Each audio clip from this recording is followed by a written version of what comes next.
খুবই অল্প সময়ে কিন্তু তোমরা চটজলদিটা বানিয়ে নিতে পারবে। তো সবার প্রথমেই আমি এখানে 1 থেকে 1.5 কাপ পরিমাণ আটা নিয়ে নিয়েছি। তোমরা চাইলে কিন্তু এই সেম রেসিপিটি ময়দা দিয়েও করতে পারো। দিয়ে দেব খুবই সামান্য পরিমাণ একটু নুন, হাফ চা চামচ পরিমাণ চিনি আর সামান্য একটু জোয়ানটা একটু হালকা ক্রাশ করে দেব। এটা সম্পূর্ণ অপশনাল, কিন্তু দিলে কিন্তু ফ্লেভারটা ভীষণ ভালো আসে। আর এসব তেলে ভাজা খেলে কিন্তু গ্যাস হবে না এই জোয়ানটা ব্যবহার করলে, এবং ফ্লেভারটাও খুব ভালো লাগবে খেতে। তো ভালোভাবে এই শুকনো উপকরণগুলো মিশিয়ে নিচ্ছি। তারপর এর মধ্যে দিয়ে দেবো 1 থেকে 2 টেবিল চামচ পরিমাণ সাদা তেল। এই তেলটা দিলে কিন্তু রেসিপিটা খেতে ভীষণ ভালো লাগে, তাই অবশ্যই তেলটা দেওয়ার চেষ্টা করবে। খুবই সামান্য পরিমাণ তেল দিয়ে ভালো করে কিন্তু এই আটার সাথে মিশিয়ে নেব। তারপর আমি এখানে হাফ কাপ পরিমাণ নর্মাল জল নিয়ে নিয়েছি, নর্মাল রুম টেম্পারেচারে থাকা জল, কোনো কিন্তু গরম জল ব্যবহার করার প্রয়োজন নেই। কিন্তু তোমরা চাইলে গরম জল ব্যবহার করতে পারো, তাতে কোনো অসুবিধে নেই। অল্প অল্প করে জল দিয়ে এর একটা সফট ডো আমরা মেখে নেব। ডোটাকে ভালো করে মেখে নিয়েছি, এবার এটাকে রেস্টে রেখে দেবো 10 মিনিটের মতো। আর এতক্ষণে আমরা এর ভেতরের জন্য পুরটা রেডি করে নেব। তো পুর তৈরি করার জন্য খুবই সামান্য পরিমাণে একটু তেল দিয়ে দিলাম। তেলটা গরম হয়ে আসলে এর মধ্যে একটা শুকনো লঙ্কা এভাবে কিন্তু একটু চিড়ে দিয়ে দিচ্ছি।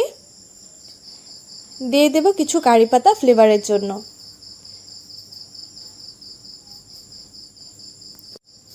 তারপর দিয়ে দিলাম সামান্য একটু গোটা জিরে। এবার এই সব উপকরণগুলো ভালোভাবে তেলের সাথে মিশতে দেব। হালকা একটু তেলের সাথে মিশে যাওয়ার পর ফ্লেভারটা এর মধ্যে দিয়ে দেব কুচনো পেঁয়াজ এবং কাঁচা লঙ্কা কুচি।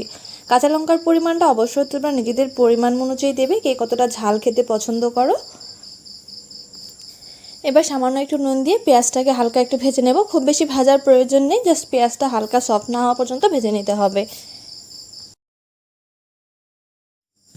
এবার কালারের জন্য সামান্য একটু হলুদ গুঁড়ো দিয়ে দেবো, আর দিয়ে দেবো ম্যাশ করে রাখা আলু। আমি এখানে 2টো আলুকে ভালো করে সেদ্ধ করে ম্যাশ করে নিয়েছিলাম। তোমরা সেটা কিন্তু কাঁচা আলুটাও এখানে ব্যবহার করতে পারো গ্রেট করে, এক্ষেত্রে কিন্তু খুবই অল্প সময়ের মধ্যে আলুটা সেদ্ধ হয়ে যাবে। তো আলুটা ভালোভাবে নেড়ে চেড়ে নামিয়ে নিলে কিন্তু আমাদের পুরটা পুরোপুরি রেডি হয়ে যাবে। এই সময় কিন্তু তোমরা চাইলে নিজস্ব যে কোনো ফ্লেভার এর পুরের মধ্যে ব্যবহার করতে পারো, যে কোনো ভাজা মশলা কিংবা চিনে বাদাম। কিন্তু কোনো রকম মশলা কিংবা বাদাম ছাড়াও কিন্তু এই পুরটা খেতে ভীষণ ভালো লাগে। আর তোমরা নিরামিষ করে তৈরি করতে চাইলে অবশ্যই পেঁয়াজটাকে স্কিপ করতে পারো। তো আমাদের পুরোটা পুরোপুরি রেডি হয়ে গেছে, এবার এটাকে নামিয়ে নেব। অন্যদিকে আমরা যে ডোটাকে রেস্টে রেখেছিলাম সেই ডোটাকে আরও 1 মিনিট মতো ভালোভাবে মুথে নেব। মুথে নেবার পর এর থেকে ছোট ছোট করে লেচি কেটে নেব। তোমরা ঠিক 1 থেকে 1.5 কাপ ময়দা থেকে কতগুলো আলু পুরি তৈরি করতে চাও সেই হিসেবে কিন্তু লেচিগুলো কেটে নিতে হবে। আমি যেহেতু একটু বড় বড় সাইজ করে তৈরি করব, তাই 6টা লেচি তৈরি করব আমি। এবার সামান্য একটু তেল মেখে একটা একটা লেচি নিয়ে ভালো করে বেলে নিতে হবে রুটির মতো। খুব বেশি পাতলা কিংবা মোটা করব না, নর্মাল যেভাবে রুটির জন্য আমরা রুটি তৈরি করি ঠিক সেভাবেই কিন্তু এটাকে বেলে নেব।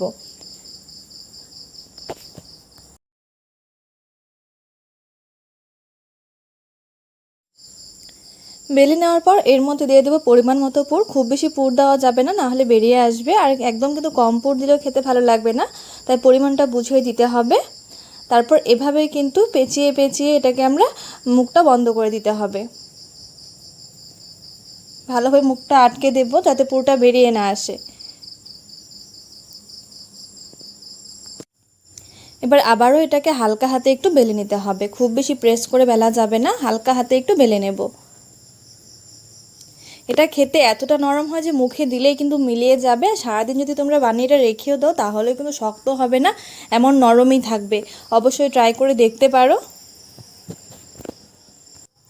এভাবে প্রত্যেকটা লেচি বেলে নেবার পর অন্যদিকে আমি তেল গরম হওয়ার জন্য বসিয়ে দিয়েছিলাম। তেলটা পুরোপুরি গরম হয়ে গেলে গ্যাসের ফ্লেমটা লো টু মিডিয়ামে রেখে কিন্তু হালকা আঁচে ভেজে নিতে হবে।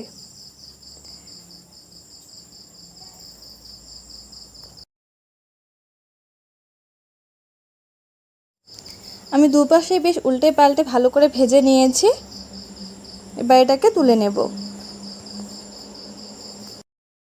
এভাবে এক এক করে কিন্তু সবগুলো আলু পুরি ভেজে তুলে নেব।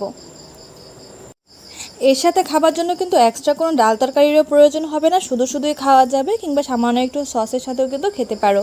আর বিকেলে চায়ের সাথেও এটাকে ট্রাই করে দেখতে পারো, অসাধারণ লাগে খেতে। তো তোমাদের এই রেসিপিটি কেমন লাগলো অবশ্যই আমাকে কমেন্টস করে জানিও।